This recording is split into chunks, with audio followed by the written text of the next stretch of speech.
हे नाही केलंस तर तुझं करिअर संपेल, तर आता हे कर. मी म्हटलं बापरे, एवढी करिअरची भीती वाटली म्हणून मग मी केलं. तुला काय इंटरेस्ट आहे मजेत? का तुला सिनेमात इंटरेस्ट आहे? नाही असं काही नाही. संदीप सर तिला ओरडले. जो मला सांगून गेला या फिल्मसाठी, इधर है कुछ मिलने वाला है. मला असं वाटतंय अर्धा वेळ तर माझा हसण्यात जात होता, कारण हे मला असं वाटत होतं की हा आत्ता हा ना, ही ना, तो ना, ते ना, असं सगळं झालं. पण असं शेवटी काही झालं नाही. खूप त्रास दिला मला, जबरदस्तीने ओढून आणलं गेलं. असंभवचं काम थांबलो होतं. आणि अचानक अख्खा असंभवचा सेटच बदलला. म्हणजे वातावरण, म्हणजे हे काय तुम्ही हे करून जे तिने सुरू केलं, तेव्हा मला डायरेक्ट सचित पाटील दिसला. म्हटलं बापरे, ह्याची मी मोठी बहीण कोण. सो होपफुली तुम्हाला चित्रपट बघितल्यानंतर असं नाही वाटणार कुठून घेतली तिला.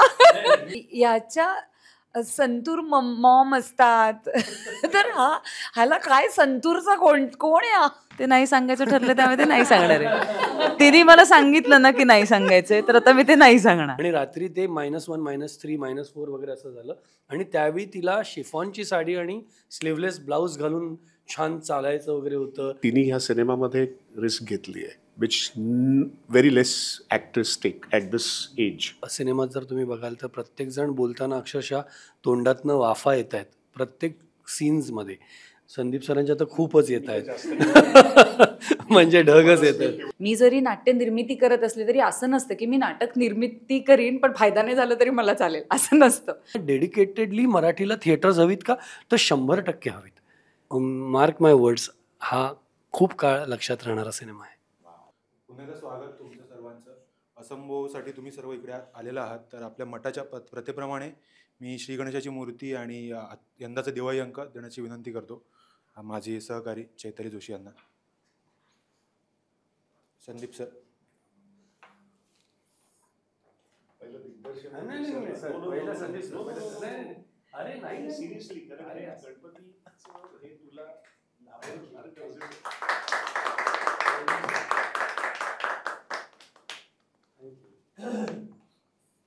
संदीप दादा.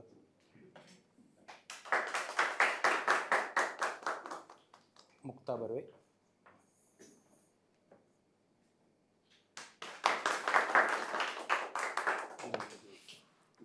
आणि निर्माती शर्मिष्ठा.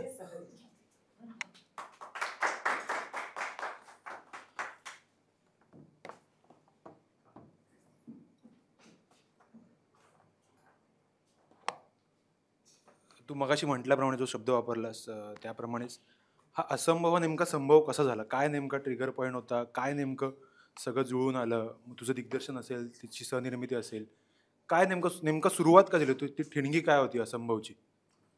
असंभवची सुरुवात झाली कथालेखक कपिल भोपटकर यांनी जेव्हा मला ही कथा ऐकवली होती, तेव्हा कोविडचा काळ होता आणि त्या काळात मी ही कथा ऐकली.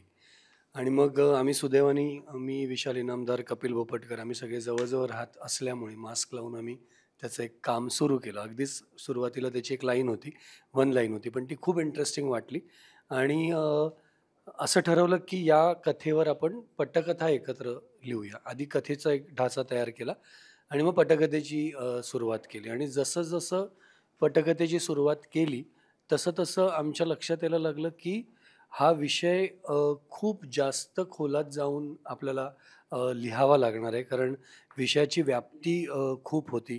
आणि हळूहळू जवळजवळ एक 1.5 वर्षाचा काळ गेला पटकथा लिहिण्यामध्ये. आणि पटकथा लिहून झाल्यानंतर मग खूप मोठा टास्क होता की असंभव हा सिनेमा जसा लिहिताना दिसतोय तसा पडद्यावर आणणं आणि त्या भव्यतेत आणणं, हे खूप मोठा टास्क होता. दिग्दर्शन लिहिताना दिग्दर्शनाची धुरा आली माझ्यावरती. सुरुवातीला मी फक्त ॲक्टिंग करणार होतो, पण कालांतराने डायरेक्टरही झालो. आणि मग माझे अतिशय जवळचे मित्र आहेत नितीन प्रकाश वैद्य, ते निर्मिती प्रक्रियेसाठी त्यांनी हे स्क्रिप्ट जेव्हा ऐकलं तेव्हा ते त्यांना इतकं आवडलं की त्यांनी मला सांगितलं की सचित, तू मागचे 25-30 वर्ष मराठी इंडस्ट्रीमध्ये काम करतोयस तर I think this is the right film की या फिल्ममार्फत तू निर्मिती क्षेत्रात निर्माता म्हणून पदार्पण केलं पाहिजेस असं मला वाटतं आणि आपण दोघांनी मिळून हा सिनेमा प्रोड्यूस करूया. सो आम्ही दोघांनी प्रोड्यूस करायचंही ठरवलं. कारण ज्या सिनेमाची जी भव्यता आहे ती समोरच्याला समजावून सांगून त्याचे अप्रुव्हल्स घेऊन काम करणं फार अवघड होतं. जर आपण स्वतः निर्माते असू, त्यात मी जर स्वतः डायरेक्टर पण असेन, तर काम करण्याचा वेग जास्त फास्ट होतो. त्यात नैनितालला सिनेमा शूटिंग सिनेमाचं करायचं हा एक अवघड टास्क होता. कारण प्रचंड थंडी तिकडे होती. -7 पर्यंत, -6, -7 पर्यंत टेम्परेचर होतं. दिवसा साधारणतः 4 आणि 5 आणि 2, 3 मग ते 0 असं हळूहळू ते मायनसमध्ये जायचं. आणि मग ही प्रक्रिया सुरू झाली. असंभव लिहित असताना मुक्ताचं नाव होतं डोळ्यापुढे.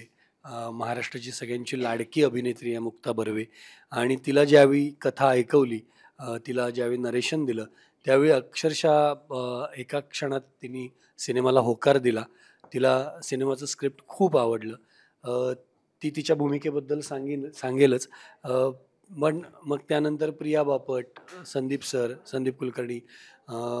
संदीप बरोबर मी 32 वर्षापूर्वी सत्यदेव दुबेंच्या नाटकात काम केलं होतं. पंडित सत्यदेव दुबे आमचे गुरु एकच आहेत आणि तो माझा ज्येष्ठ गुरुबंधू आहे. त्याच्याकडनं मी खूप साऱ्या गोष्टी थिएटर करताना शिकलेलो आहे. तो त्यानंतर आम्ही दोघांनी पहिल्यांदा एकत्र काम केलं. पण आणि प्रिया अगदी लास्ट मोमेंटला, कारण एक साधना सहगल हे कॅरेक्टर आहे, त्या कॅरेक्टरची खूप वेगळी अशी एक हे होती की एक असं व्यक्तिमत्व पाहिजे होतं की ज्याचं एक रहस्य आहे, जे चित्रपट बघितल्यावर तुम्हाला कळेल आणि त्या दोन्ही प्रकारच्या त्या सगळ्या ढाच्यामध्ये बसणारी एक सशक्त अभिनेत्री पाहिजे होती, जी मुक्ता बर्वेसमोर उभी राहील अशा पद्धतीची अभिनेत्री पाहिजे होती. त्यात तिचा जो एकंदरीत ऑरा आहे सिनेमामध्ये तो कॅरी करणारी अशी एक ॲक्ट्रेस पाहिजे होती आणि प्रियाचं नाव आलं आणि प्रियाने पण अगदी लगेच होकार दिला. संदीपची भूमिका फार महत्त्वाची आहे. संदीपनी पटकन आणि सगळ्यांनी या एकाच गोष्टीमुळे होकार दिला की सगळ्यांना सिनेमाचं स्क्रिप्ट खूप आवडलं, खूपच आवडलं. सो त्यानंतर मग या प्रवासाला सुरुवात झाली आणि हळूहळू मी उत्तर देईनच. पण असंभवचा हा प्रवास संभव झाला ते या सगळ्यांच्या साथीमुळे. त्यातच माझी जवळची मैत्रीण शर्मिष्ठा ही या प्रवासात आली. ती कशी आली ते मी सांगत नाही, ते उत्तर शर्मिष्ठा सांगेल. PNP म्हणजे एरिकॉनचे शर्मिष्ठा राऊत आणि तेजस देसाई आले. मग PNP फिल्म्सचे मंगेश परुळेकर आणि संजय पोद्दार हे दोघं सहनिर्माते झाले. सो म्हणजे मी आणि नितीन निर्माते असताना इतके चांगली माणसं आम्हाला सहनिर्माते म्हणून मिळाल्यामुळे पण हा प्रवास खूप सुखकर झाला. गिरीश जोशीसारखा संवाद लेखक आला, प्रसाद भेंडे सारखा DOP, फैजल महाडिक सारखा एडिटर, त्याच्यानंतर अनमोल भावेसारखा साऊंड इंजिनियर, अमित राजसारखा म्युझिक डिरेक्टर. असं हळूहळू एक टेक्निकल टीम पण फार उत्तम त्याची मोठ बांधली गेली आणि असंभवचा हा प्रवास संभव झाला. त्यामध्ये तुझं एक म्हटलंस की तुझ्यावर दिग्दर्शनाची जबाबदारी आली. यापूर्वी तुझं दिग्दर्शन केलेलं आहेस तू आणि आता तू बऱ्याच गॅप नंतर दिग्दर्शन करतोयस किंवा केलंयस. तर नेमकं तुझ्या मनात तेव्हा काय चालू होतं की खरंच मला आता पुन्हा इतक्या गॅप नंतर ते दिग्दर्शन करायचं आहे? मग ती तयारी म्हणा, ती मनाची तयारी म्हणा, प्रॅक्टिकल गोष्टी म्हणा, ते सगळं कसं जुळवून आणलं होतंस? वास्तविक पाहता मी 2007 साली 3.5 हा चित्रपट केला आणि त्यानंतर 2009 मध्ये क्षणभर विश्रांती हा चित्रपट केला.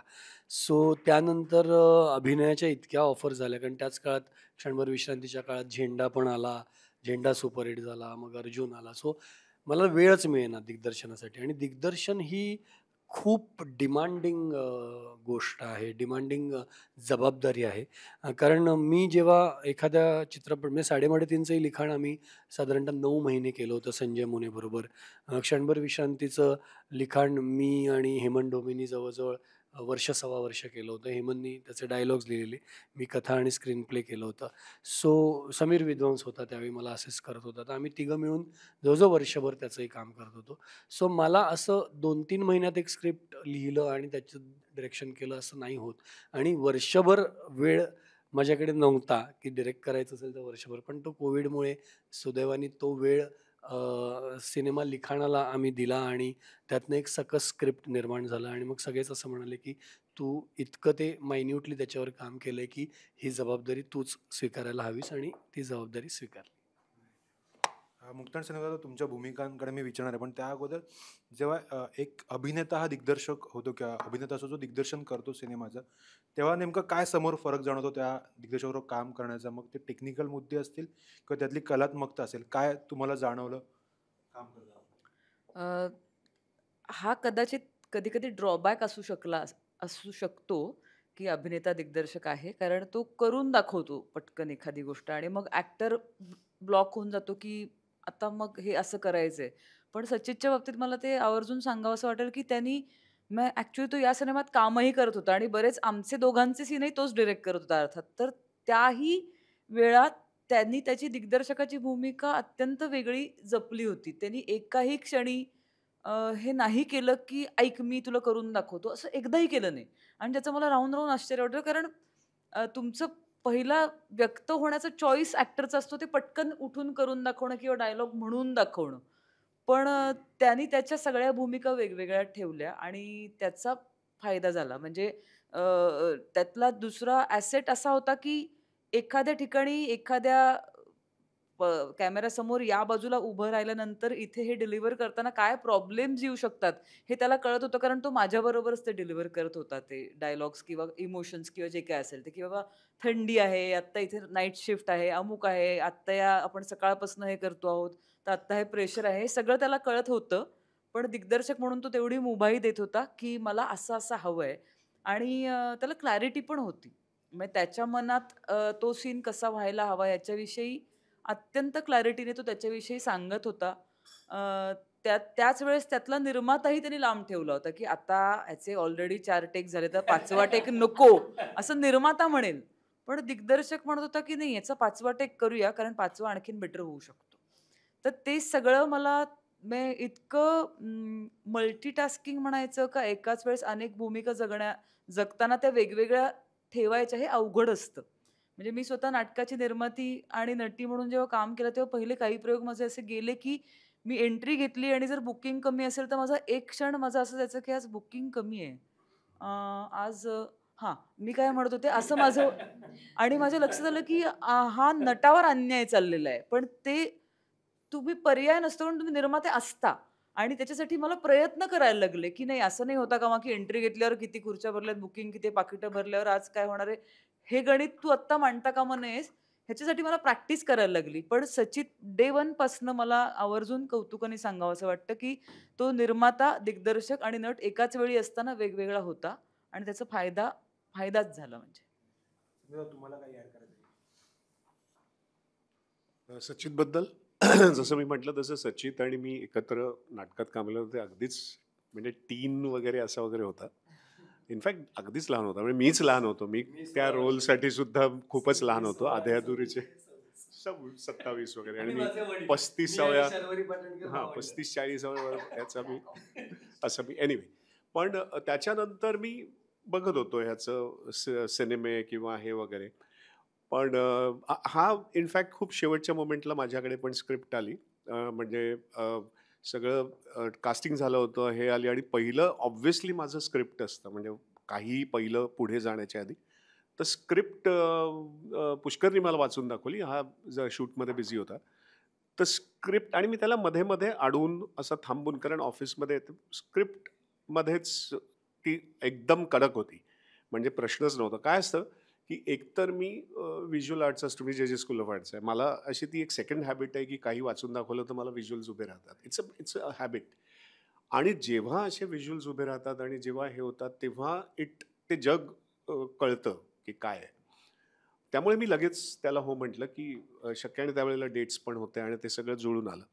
आता मुद्दा हा होता की हा एक्झिक्यूट कसा करेल कारण मी ह्याच्याबरोबर कधी पुढे काम नव्हतं किंवा फार काही इंटरॅक्शन्स अशा नव्हत्या. पण तिथे गेल्यानंतर ज्या पद्धतीने त्यांनी एक सगळं हे केलं त्याच्यावरनं खरंच कौतुक करावं असं वाटतं. आणि जसं म्हटलं तसं फार ॲडव्हर्स कंडिशन्समध्ये शूट केलेलं असताना आणि जसं ही म्हणाली तशी एवढ्या सगळ्या ॲक्टर्सना हे करून प्रियाच्या डेट्स पण कॉम्प्रेस्ड होत्या. त्यामुळे तिच्या वेळेला पण खूप म्हणजे त्या डेट्समध्ये तिचं काम होतं असं बऱ्याच काही होतं. आणि त्यांनी सगळ्यात म्हणजे मी आत्ता अगदी की खूप असं एवढं मला हे तर खूप लेवल हेडेड असं लागतं.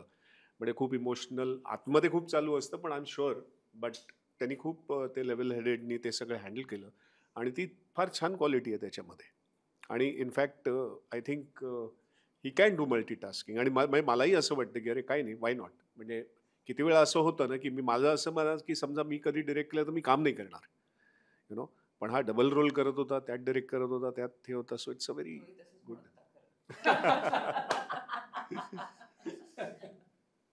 मगाशी सचित म्हणाला की तुझी कशी हँडल हे तू सांगशील नेमकी, तर काय तुझी गोष्ट काय आहे?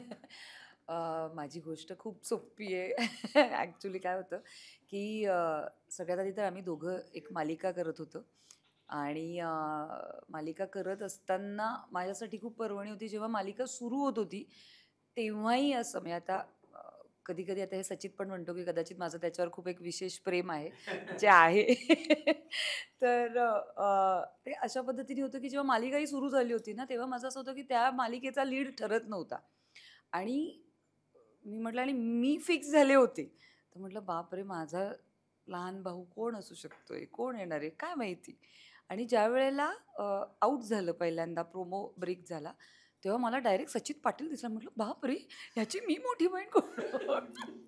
मग हळूहळू आमची मैत्री झाली आणि तरी मी तिला मै ताई म्हटलं नाही. मला ते खरंच मैत्री संवादात झाली आणि ताई मला बोलली एका होती. पॉइंटला असं लक्षात आलं की सचित म्हणजे जसं तो ॲक्च्युली आपण म्हणू की मल्टीटास्किंग आहे, तो खरंच मल्टीटास्किंग आहे. कारण ॲट अ टाईम सिरियलचं 12 तास, 13 तास, 14-15 तास काम करणं आणि त्याच्यानंतर सायमल्टेनियसली मला स्क्रिप्टवर पण काम करायचं आहे, त्यालाही वेळ देणं. त्याच्यानंतर तो फ्रेशनेस टिकवायचा आहे, ॲक्टर आहे म्हणून तेही सगळं करणं हे खूप कठीण होतं आणि ते मी त्याची ती सगळी कसरत बघत होते. बट ह्याच्यामध्ये मला काहीही माहिती नव्हतं की तो काय करतोय, काही माहिती नव्हतं.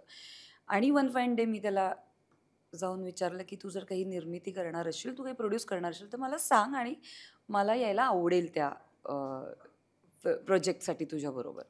आणि देन ही सरप्राईज की तुला कोणी सांगितलं, काय सांगितलं, मग लीक नाही ना झालं, मग काय झालं, कोणालाच माहिती नव्हतं हे सगळी गोष्टी. सो ते अशा पद्धतीने कोणी सांगितलं तुला?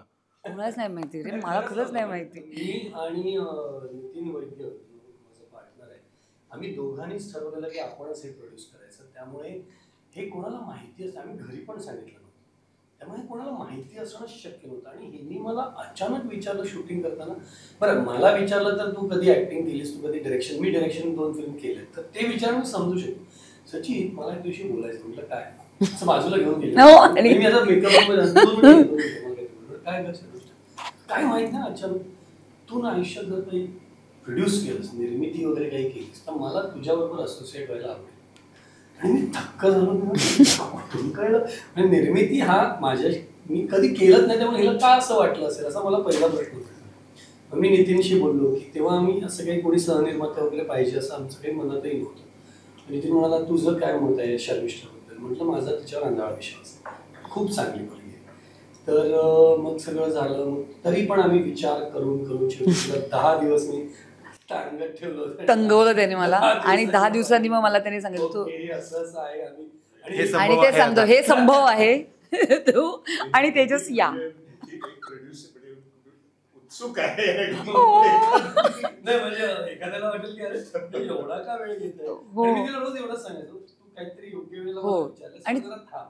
तो रोज एक येऊन हा एकच वाक्य बोलायचा मला आणि बाकी आम्ही सीन करायचो. तू योग्य वेळेत आलीस, तू योग्य वेळेत आली. योगायोगाने असं झालं की त्याबद्दल ती बोलेलच की चित्रपटाचा तोपर्यंत ऑलमोस्ट सगळं डन झालं. शूटिंग नैनितालला होणार आहे, मुक्ता बर्वे लीड करणार आहे माझ्याबरोबर, रिया असेल, हे सगळं ठरलं होतं. आणि जेव्हा तिला हे सांगितलं तेव्हा ती एवढी खुश झाली, कारण तिने जी पहिली फिल्म सहनिर्माती म्हणून केली त्याची लीड पण मुक्ताच होती. मी सहनिर्माती नव्हती, मी निर्माती होते. सॉरी, निर्माती. तर तीही मुक्ता त्यात लीड होती. आणि सेकंड याच्यामध्ये सुद्धा मला जेव्हा कळलं की मुक्ता आहे, त्यामुळे म्हटलं की येस, आता माझा अजून प्रयत्न आहे की तिसऱ्या फिल्ममध्ये पण मुक्ता असावी आणि माझी हॅट्रिक होऊन जावी. तू मुक्ताला आता विचार कुठली फिल्म करणार आहे. हो, मग तिकडे मी तिथे जाऊ.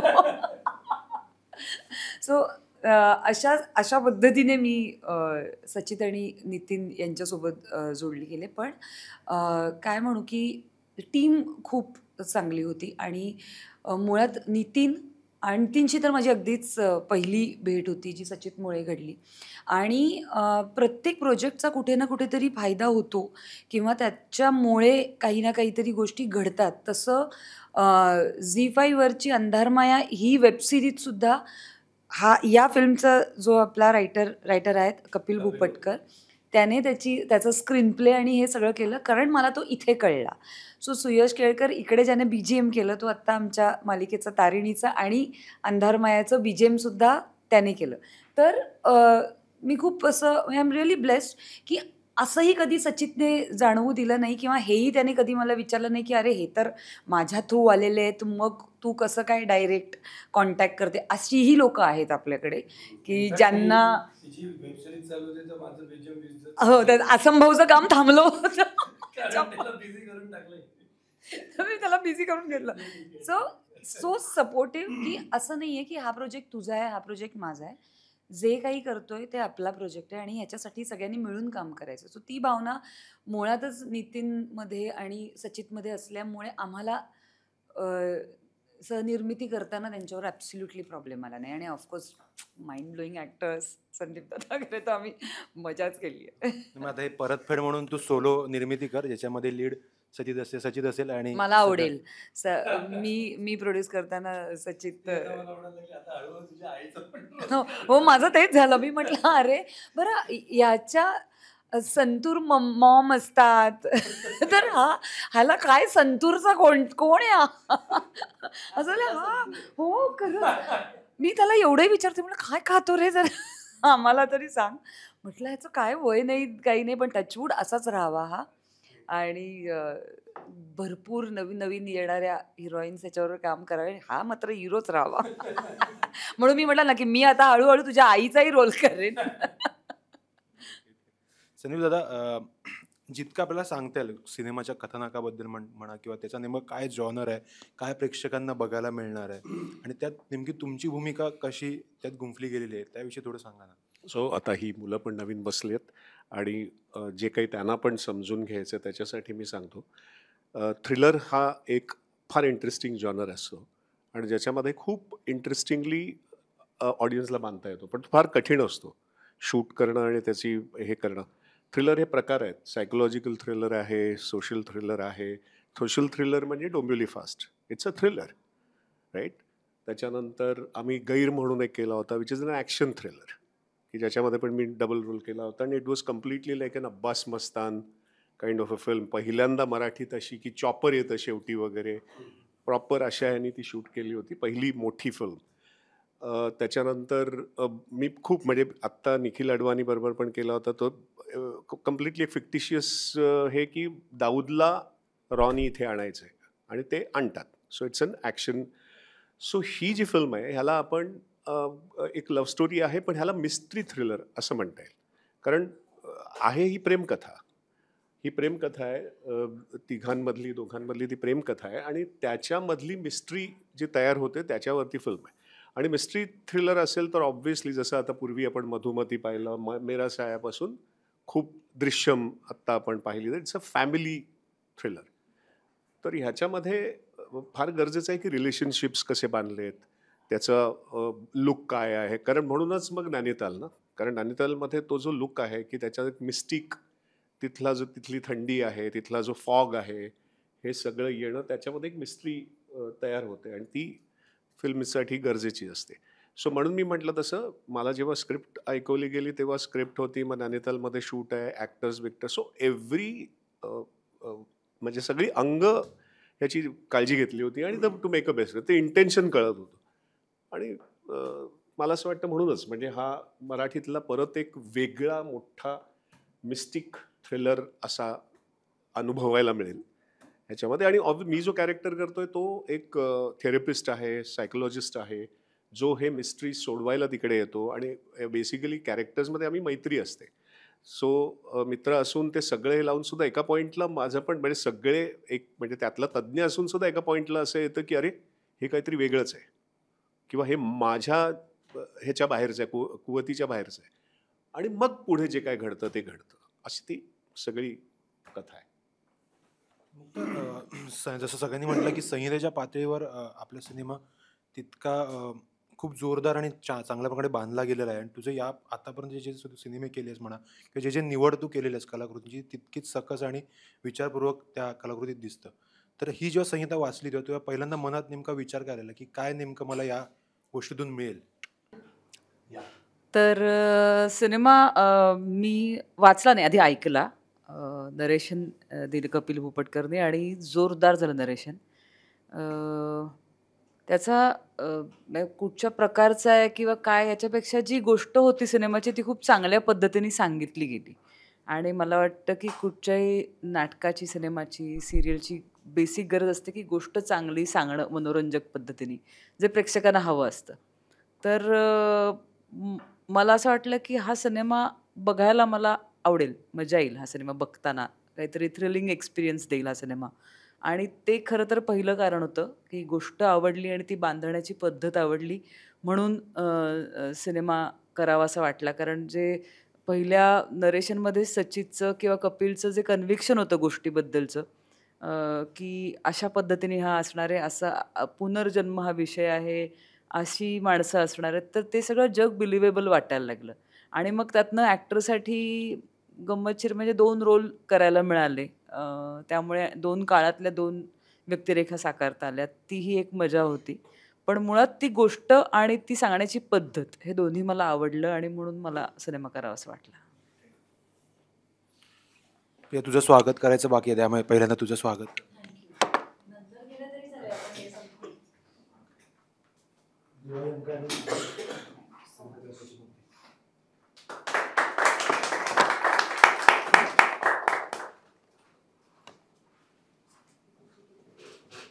तू येण्याच्या पूर्वी आम्हाला दिग्दर्शकाने सांगितलं की तारखा मॅनेज करणं खूप अवघड झालं होतं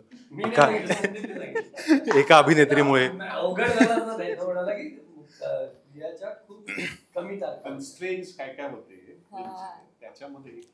तर काय एवढा त्रास देतेस तू एवढा छान दिग्दर्शकाला, निर्मात्यांना? काय तुझी बाजू काय आम्हाला ती? तेच निर्माता ते सगळ्यांना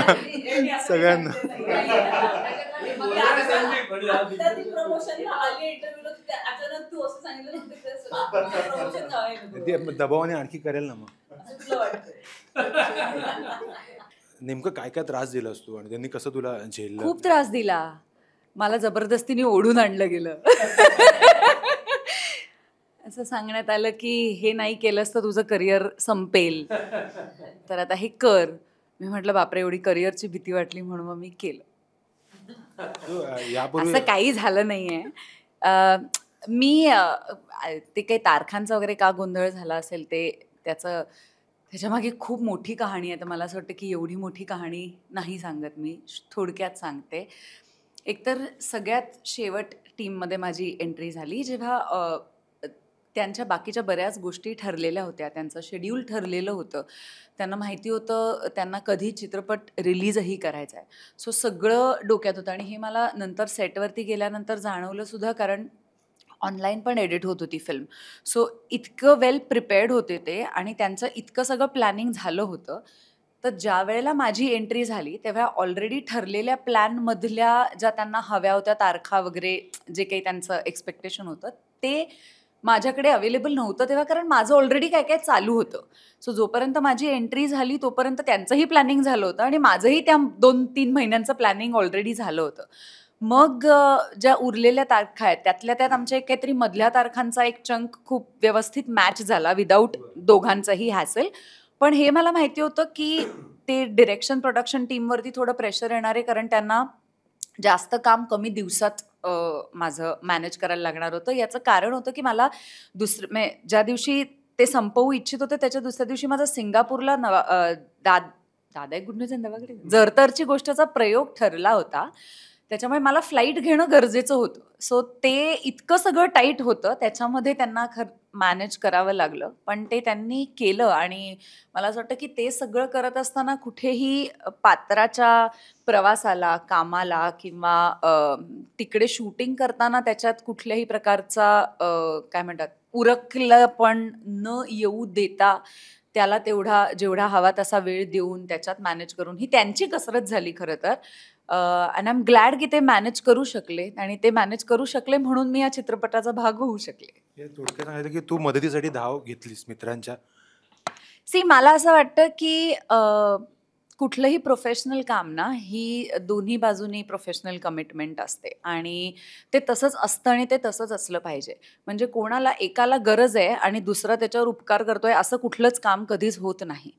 ज्यावेळेला एखाद्याची कुठली तरी गरज असते त्यावेळेला समोरचा माणूस जो तिथे येत असतो त्याचंही काहीतरी होत असतं भलं म्हणूनच तो माणूस तिथे येत असतो. उगाच कोणी काही हे करत नाही. सो मला असं वाटतं की मी मैत्रीत केलं का वगैरे असं काही नाही. मला असं वाटतं की एक उत्तम गोष्ट, एक कलाकार म्हणून मला मिळणारा उत्तम रोल आणि जसं ते माहीत नाही आधी कोण किती काय बोलले आहेत, पण जर तारखांचा विषय असेल तर ते मॅनेज करू शकत होते ते आणि त्यांनी ते केलं म्हणून हे सगळं जुळून आलं आणि मला असं वाटतं जे होतं ते चांगल्यासाठी होतं.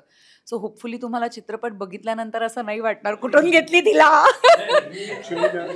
तू तू तू तू उशिरा आली आहेस त्यामुळे तुला खरं काय घडलं ते सांगणं आमचं कर्तव्य आहे. कोणी नाही, आपण फक्त चित्रपटाबद्दल बोलत होतो.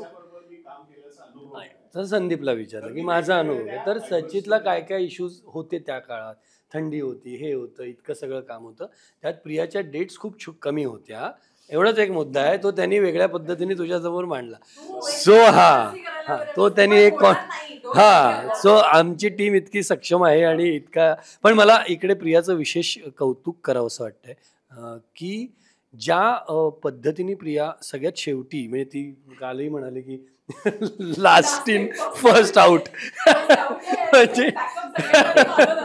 म्हणजे ती लास्ट इन आली आणि फर्स्ट आउट झाली. पण ज्या पद्धतीने प्रिया पटकन टीमचा भाग झाली आणि जो काही परफॉर्मन्स तिने दिलाय असंभवमध्ये तो अनेक वर्ष मुक्ता बर्वे आणि प्रिया बापट आणि संदीप कुलकर्णी यांचे परफॉर्मन्स अनेक वर्ष प्रेक्षकांच्या मनात राहतील ह्याची मी खात्री देऊ शकतो. मी रोज सिनेमा पाहतोय पोस्ट प्रोडक्शन करत असताना आणि त्यात जेव्हा दोन हिरोईन्स एकमेकींच्या समोर येतात, मी इतका सुदैवी आहे की मुक्ता बर्वे आणि प्रिया बापट या महाराष्ट्राच्या इतक्या आवडत्या नायिका आहेत दोघी, इतक्या सक्षम नट्या आहेत, इतक्या सक्षम कलाकार आहेत, इतक्या उत्तम कलाकार आहेत, त्या समोर आहेत.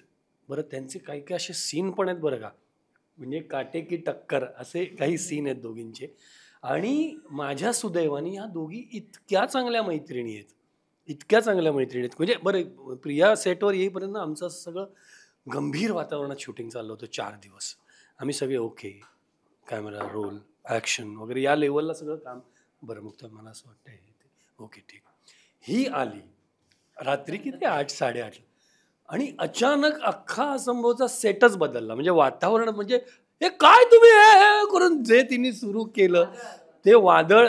दुसऱ्या दिवशी म्हणजे सगळे जे असे शांतपणे काम करणारे सगळे होते ते आरडाओरडा करत काम करू लागले. तर ती प्रिया एक भन्नाट एनर्जी घेऊन आली सेटवर खरंच. आणि त्यात मला विशेष उल्लेख करावासा वाटतो की आम्ही प्रियाचा पहिलाच दिवस होता आणि आम्ही ऑलमोस्ट सकाळी 4, मग 3, मग 2, मग 1-0 असं टेम्परेचर झालं आणि रात्री ते -1, -3, -4 वगैरे असं झालं.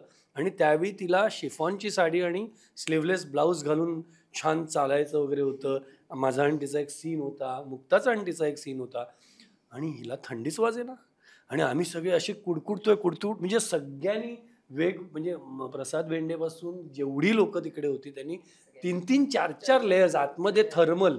आणि ही मुलगी शिफॉनची साडी स्लीवलेस म्हणे मला काहीच नाही. बरं मी एक गमतीत तिला असं म्हटलं की पुकारमध्ये माधुरी दीक्षितने कसं केलं असेल ना बर्फात ते गाणं वगैरे, तर ते तिने इन्स्पिरेशन घेतलं का काय माहिती नाही. मग नंतर तिने मुक्ताला एक वेगळं ज्ञान दिलंय, त्याबद्दल मुक्ता सांगेलच तुम्हाला की कशी थंडी पळवायची. पण कमाल. आणि जे या थंडीत परफॉर्मन्सेस दिलेत या 2 मुलींनी ते हॅट्स ऑफ आहेत. त्यामुळे आम्ही तुझं खूप कौतुकच करत होतो. मला बोलायला खरंच आवडेल सिरियसली, कारण आत्ता ज्या पद्धत आम्ही सिटी ऑफ ड्रीम्समध्ये पण एकत्र म्हणजे माझे फार नव्हते बट ती होती, बट ज्या मोडला ती आता आहे म्हणजे तिला हिंदीमध्ये काम मिळत आहेत आणि ॲज अ यंग ॲक्टर आणि तिने ह्या सिनेमामध्ये रिस्क घेतली आहे which very less actors take at this age. आम्ही रिव्हील नाही करू शकत. आणि बट आणि काय म्हणजे ज्या पद्धतीने ती ते कॅरी करून त्या थंडीमध्ये तिने केलं आहे इट्स अमेझिंग सिरियसली. आता मुक्ता काही गोष्टी सांगणार आहे. हे तुमच्या दोघांचं ट्युनिंग आम्ही यापूर्वी सिनेमात बघितलेलं आहे आणि आता पण सचित म्हणाले की तुमचे काही सीन्स अधिकच चांगले झाले. तर त्याविषयी आणि जो शेवटचा मुद्दा होता की नेमकं काय गुपित तिने सांगितलं तुला. थंडी कशी ते मी आणि प्रियाने आधी काम केलं एकत्र, त्यामुळे ती माझी आवडती ॲक्ट्रेस आहे आणि आवडता माणूस आहे. तर त्यामुळे कम्फर्ट झोन होता वेगळा आणि आहे ती खरंच तिची एक एनर्जी. मी आत्ता इंटरव्ह्यू पण ज्या पद्धतीने चालला होता आणि ती आल्यावर जसा बदलला ती ती एक एनर्जी घेऊन येते आणि त्याच्याविषयी मला कौतुक वाटतं सतत, कारण सातत्याने इतक्या एनर्जीत काम करणं किंवा ती पास ऑन करणं ही अवघड गोष्ट आहे. आणि व्यक्तिशः मी अत्यंत डल आणि शांत व्यक्ती, आणि सेटवर तर आणखीन शांत असते, कारण मला ऑलरेडी मी घाबरलेली असते की आता हे काम कसं होणार आहे पुढचं. तर त्यामध्ये प्रियाबरोबर असताना मला छान आधार वाटतो, एनर्जेटिक वाटतं. आणि ॲक्टर म्हणून पण असं होतं ना बरेचदा की हे आत्ता मी करते आहे ते कसं वाटतंय का समोरनं, असं हक्काने विचारू शकतो अशी मोजकी माणसं असतात. आणि त्यामध्ये प्रियाचं नाव मी नक्की घेईन, कारण आम्ही आधी एक अख्खा सिनेमा जवळपास पेअर म्हणून केल्यासारखं केलं आहे. त्यामुळे अंदाजही आहे आणि मोकळेपणाही आहे की सांगू शकतो हक्काने की नाही हे ओके, किंवा वाढवू शकतेस अजून, किंवा मी तिला स्पेशली दिसण्याविषयी, मेकअपविषयी पण विचारते की प्रिया हे ओके वाटते की तुला आत्ता जे मी दिसते ते, असंही. आणि तितक्याच मोकळेपणाने ती सांगू शकते. तर असा मोकळेपणा असल्यामुळे, अशी एनर्जी असल्यामुळे आणि गुणी कलाकार ती असल्यामुळे मला तिच्यावर कायमच मज्जा येते आणि आणखीन आम्ही भरपूर कामं करूच एकत्र. म्हणजे सांगायचं नाही ठरलंय ते काय.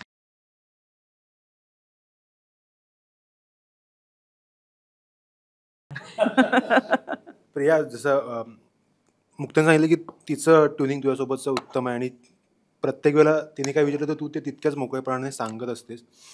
जेव्हा एक कंटेम्पररी ॲक्ट्रेस आपल्यासोबत काम करत असते, ती स्पर्धा असेल, आपली कलिग असेल, वातावरण तसं असतं आजूबाजूला, पण त्या नेमकं तुझ्या मनात किंवा तुझ्या डोक्यात काय चालू असतं? नॉट इव्हन फक्त मुक्तासोबत काम करताना, इतर कंटेम्पररी कलाकारांसोबत काम करताना सुद्धा, विशेष करून ॲक्ट्रेससोबत. एकतर आम्ही काल पण ह्याबद्दल हसलो एकदा की असं लोकांनाच खूप वाटतं की ॲक्ट्रेसेस, स्पेशली ॲक्ट्रेसेस म्हणजे अभिनेत्र्या एकत्र असल्या दोन की मग त्यांच्यात कॅटफाईट्स असतात आणि इनसिक्युरिटीज असतात आणि असं. मला असं वाटतं की जर तुम्ही प्रोफेशनल असाल तर ह्यातलं काहीच खरं तर हे होत नाही, कारण तुम्हाला सगळ्यांना स्क्रिप्ट आधी आलेलं असतं, तुम्ही सगळ्यांनी स्क्रिप्ट वाचलेलं असतं, तुम्हाला माहिती असतं की कोणाचं किती काम आहे, कोणाचे किती सीन आहेत आणि कोण काय करतंय चित्रपटात. तुम्ही ज्या वेळेला चित्रपट स्वीकारता त्यावेळेला तुम्ही पूर्ण त्या क्लॅरिटीने चित्रपट स्वीकारता. मग ह्या असल्या, मग हिला तुम्ही गाणंच दिलं आणि मला तुम्ही हेच नाही केलं, हे भांडणं करण्याला काही अर्थ नाही आहे. आणि ते जे करतात ती माणसं वेगळ्या वृत्तीची असतात असं मला वाटतं. मी त्यातली नाही. मला ह्यातला कुठलाही प्रॉब्लेम कुठल्याही अभिनेत्रीबरोबर काम करताना कधीही येत नाही. टू ॲन एक्सटेंट मला असं वाटतं की आपण जसं आपला रोल बदलतो तशा आपल्या कामाचं स्वरूप पण बदलतं. म्हणजे मी फक्त अभिनेत्री म्हणून म्हणत नाही आहे. आज जेव्हा मी नाटकाची निर्माती म्हणून जेव्हा उभी राहते त्यावेळेला फोटोशूटला ऋता दुर्गुळे सगळ्यात जास्त बेस्ट दिसावी, कारण ती माझ्या नाटकाचं कॅम्पेन करते आहे आणि त्यावेळेला तिला ॲक्टर म्हणून तिकडे जे लागेल ते मी उपलब्ध करून द्यायला पाहिजे. मग तेव्हा मी हे एक्स्ट्रीम झालं आहे, पण तिच्या शूची लेस सुटली आहे, ऋता तुझे केस नीट कर, हे सगळं करायला सुद्धा मी स्वतः उभी असते. तेव्हाही माझं काही मी पण एक ॲक्टर आहे वगैरे कुठलंच मध्ये येत नाही आणि ते यायलाही नाही पाहिजे. सो मला असं वाटतं की हे सगळं तुमच्या डोक्यात असतं. जर माणूस म्हणून तुम्ही ते जर डोक्यातनं वेगळं काढू शकत असाल तरच तुमची ग्रोथ होऊ शकते, एक कलाकार म्हणून, एक प्रोफेशनल म्हणून आणि व्यक्ती म्हणून सुद्धा. सो हॅव्हिंग सेड दॅट, मी तिसरी फिल्म केली आहे ही मुक्ताबरोबर आणि मगाच्या ह्या सगळ्यांमध्ये सगळेजण हे म्हणालेच असतील कथा छान आहे, पात्र छान आहेत, सगळ्यांचे प्रवास पात्रांचे खूप छान आहेत. पण माझ्यासाठी हे सुद्धा खरंच खूप एक महत्त्वाचं कारण होतं की मुक्ता या चित्रपटाचा भाग होती. म्हणजे मला असं वाटतं की कधीकधी ही स्पेस खूप जास्त महत्त्वाची असते की एखादा ॲक्टर ऑनबोर्ड आहे ह्याचा तुम्हाला विश्वास वाटतो आणि तो विश्वास त्या ॲक्टरनी त्याची क्रेडिबिलिटी, त्याचा माणूसपण जपून त्यांनी त्याचा जो आजपर्यंतचा अनुभव आहे त्यातनं तयार झालेली असते.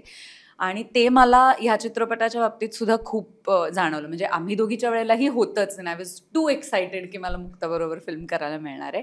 पण या चित्रपटाच्या बाबतीत मला ते असं खूप जास्त रिअश्युअरिंग पण होतं की मला माहिती आहे की मुक्ता असणार आहे, सो मला मजा येणार आहे काम करायला. कारण मी सचित, शर्मिष्ठा, संदीप सरांबरोबर माझे फार सीन्स ह्याही फिल्ममध्ये नाही आहेत, पण मी ह्यांच्याबरोबर पहिल्यांदाच काम करत होते. नितीन वैद्य प्रोडक्शन्सबरोबर मी आधी काम केलेलं असलं तरीही बरीच अनेक लोक, शर्मिष्ठालाही मी खूप वेगळ्या स्पेसमध्ये ओळखते, पण आम्ही काम एकत्र कधी केलं नाही आहे. सो अशी सगळी नवीन लोक, नवीन टीम असते, त्यांच्याबरोबर छानच वाटतं, कारण नवे अनुभव, नवं शिकायला मिळतं, नवे एक्सपिरियन्सेस येतात. पण ज्या वेळेला तुमचा एक हक्काचा, विश्वासू, ओळखीचा चेहरा असतो, जिथे तुम्हाला माहिती असतं की माझा या माणसावरती कलाकार म्हणून आणि व्यक्ती म्हणून पूर्ण विश्वास आहे, तेव्हा काम करायला अजून जास्त छान वाटतं. So that's about her. मगापासून थंडीचा विषय खूप आला की मायनसपर्यंत शूट करताना थंडी जायची.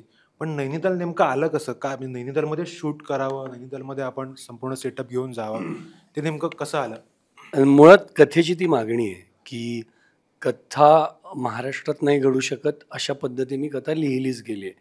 सो आणि दुसरं, जसं आत्ता मगाशी संदीपनी म्हटलं की ज्या पद्धतीची ती मिस्ट्री आहे, त्याला तो असा एक हिली एरिया, पहाडी एरिया खूप गरजेचा आहे कथानकाच्या दृष्टिकोनातनं. आणि ज्या पद्धतीने अख्ख्या सिनेमात जर तुम्ही बघाल तर प्रत्येकजण बोलताना अक्षरशः तोंडातनं वाफा येत आहेत प्रत्येक सीन्समध्ये. संदीप सरांच्या तर खूपच येत आहेत म्हणजे ढगच येत आहेत. म्हणजे मी सतत बघतोय माझं, कारण हे करत असताना पोस्ट प्रोडक्शनचं काम चालू आहे. तर संदीप सर जेव्हा जेव्हा बोलतात तेव्हा तेव्हा तर म्हणजे ढगच येतात बाहेर. पण ती जी एक गंमत आहे ती, जर नैनिताल इथे कुठे मुंबईत चीट केलं असतं फिल्म सिटीत, तर ते नसतं घडलं. आणि मुळातच ती एक जी हवेली, जे घर आपण दाखवलं आहे, ते घर तशाच पद्धतीचं पाहिजे होतं, ज्याच्या मागे डोंगर आहेत. अशा पद्धतीने त्याला एक गूढ, त्या घराला एक गूढता निर्माण होऊ शकते. सकाळी ती वेगळी दिसू शकते, ती रात्री वेगळी दिसू शकते. अशा पद्धतीने ते घर आम्ही शोधत होतो. आणि नैनिताल का?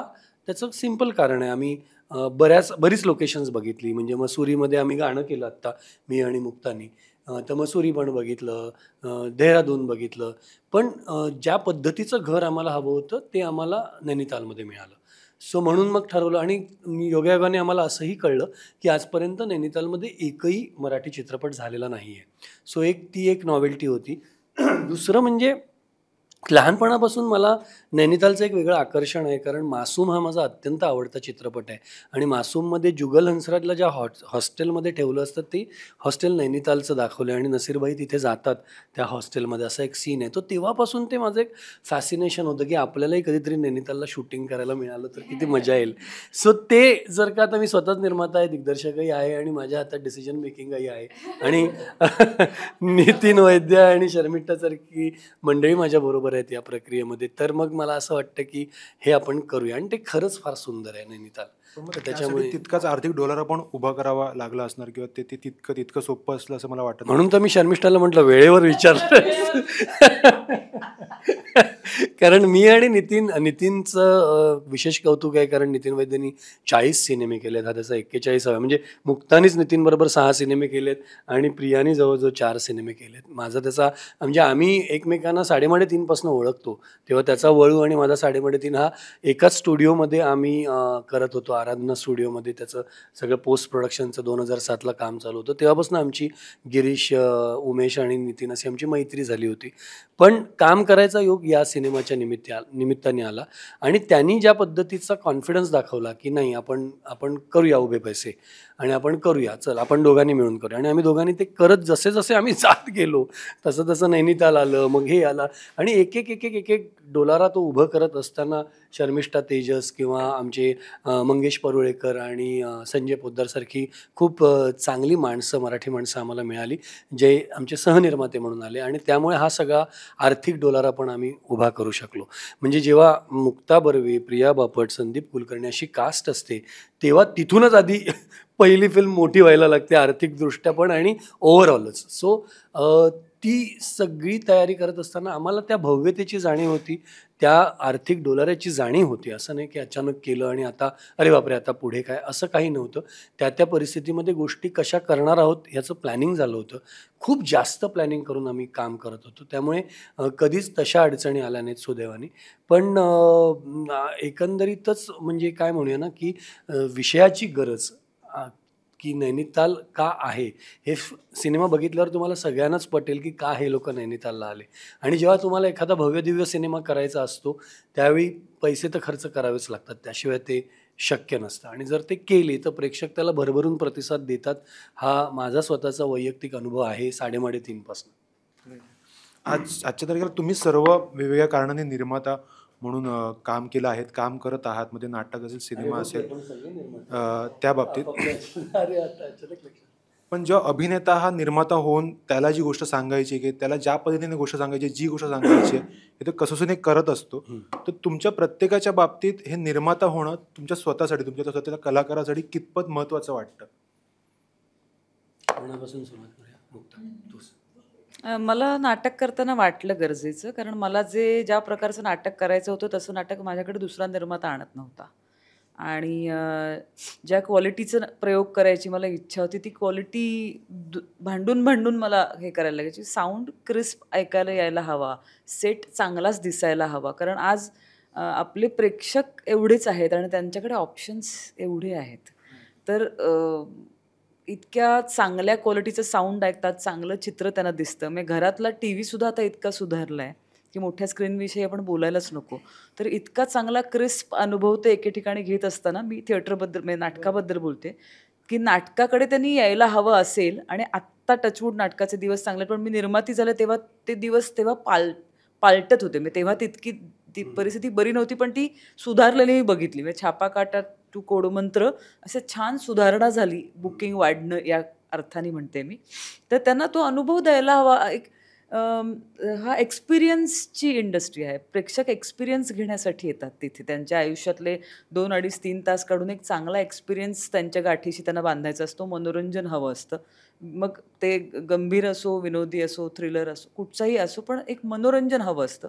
तर ते चांगल्या क्वालिटीचं देता यावं ह्याच्यासाठी जी माझी धडपड चालली होती ती मला लक्षात आलं की मलाच निर्माता व्हायला लागेल आणि त्यासाठी योग्य ते पैसे खर्च करायला लागतील, योग्य ती बुद्धी वापरणारी माणसं तिकडे आणायला लागतील आणि तरच तो रिझल्ट येईल. म्हणून मला ते गरजेचं वाटलं, म्हणून मी निर्माती झाले होते. मालिका विश्व हे माझ्यासाठी खूप खूप जवळचं आहे. कारण जेव्हापासून मी लहानपणापासून म्हणजे दामिनी, घरकुल वगैरे ह्या सगळ्या मालिका शाळेत असताना मी बघत होते आणि मला त्याची खूप गोडी होती. कारण त्या काळामध्ये मला एकटीला फिल्म बघायला थिएटरमध्ये सोडणं हे पॉसिबल नव्हतं.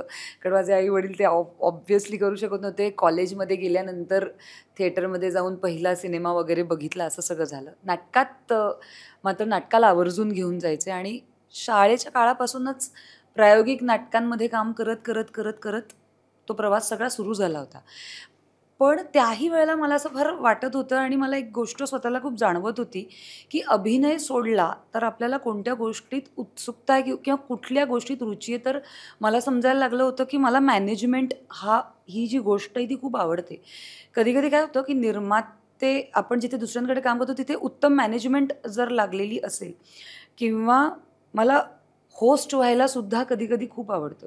सो माझं असं म्हणणं आहे की निर्माते ज्या वेळेला मी होती त्यावेळेला मी ॲक्टर्ससाठी एक चांगली होस्ट पण असली पाहिजे. काय हवं आहे काय नको यासाठी, फक्त त्यांच्यासाठीच नाही तर सगळ्या टेक्निशियनसाठी सुद्धा. त्यांचे काय प्रॉब्लेम्स असू शकतात, त्यांच्या फॅमिलीमध्ये काही प्रॉब्लेम असतील तर तेही मी थोड्या फार फरकाने मी कशा पद्धतीने सोडवायला पाहिजे. तसं ही सगळी गोष्ट मला फार आवडायची. आणि मग मला असं लक्षात आलं की हो, हे सगळं आपल्याला कुठे करता येईल. त्यात शिक्षणही मी MBA केल्यामुळे माझं असं झालं की ओके, हे मॅनेजमेंट हे आहे. आणि मालिका विश्व हे माझ्यासाठी खूपच, आणि नाटक हे खूप जवळचं असल्यामुळे मला ते दिसायला लागलं की अरे, का आपण मालिकांना स्वरूप हे फिल्मसारखं का नाही देऊ शकत. त्यामुळे माझ्या गेल्या 3ही मालिकांमध्ये एकदा मी थायलंडला शूटिंगसाठी गेले. ऑफकोर्स खर्चाने. त्याच्यानंतर कॉर्डेलिया क्रूज असेल किंवा काश्मीर असेल. सो जे मोठ्या पडद्यावर दिसतंय आणि अचानक असे महाराष्ट्रात खूप दुर्दैवी गोष्ट आहे की बऱ्याच ठिकाणी अजूनही हेच नाही, थिएटर्सच नाही आहेत. सो तिकडची लोकं ही खूप टी व्ही बघणारे आहेत. महिला वर्ग हा संध्याकाळी 6:30-7 वाजता जेवण वगैरे सगळं करून त्यांना मालिका बघण्यात भयानक इंटरेस्ट असतो. मग ती जी भव्यता आहे ती काही प्रमाणात जर आपण टेलिव्हिजनवर देऊ शकलो त्या ह्याच्यात तर का नाही, आणि चांगले विषय जर देऊ शकलो तर का नाही ते द्यायचे, आणि ते का नाही त्यांच्यापर्यंत खेडेगावामध्ये सुद्धा का नाही पोचवायचे ज्यांच्याकडे टेलिव्हिजन आहे. तर मला असं वाटतं आणि त्या गोष्टीमुळे मी निर्मिती करावी असंही मला वाटलं. आणि मी ते आवर्जून उल्लेख करेन की मधुगंधा कुलकर्णी हिच्यामुळे माझं पहिलं मालिका माझी रिलीज होऊ शकली आणि मी निर्माती बनले आणि प्रवास चालू आहे.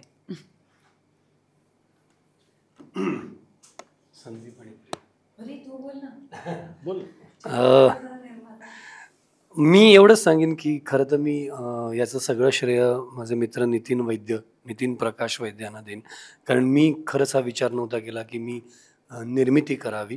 पण त्यांनी मला जेव्हा आम्ही एकदा बोललो या विषयावरती की जेव्हा इतकी सक्षम गोष्ट घडते, एक फार क्वचित इतकं चांगलं स्क्रिप्ट होतं आणि निर्माता म्हणून उभं राहण्यासाठी चांगलं स्क्रिप्ट फार गरजेचं असतं सचित, असं त्यांनी मला सांगितलं.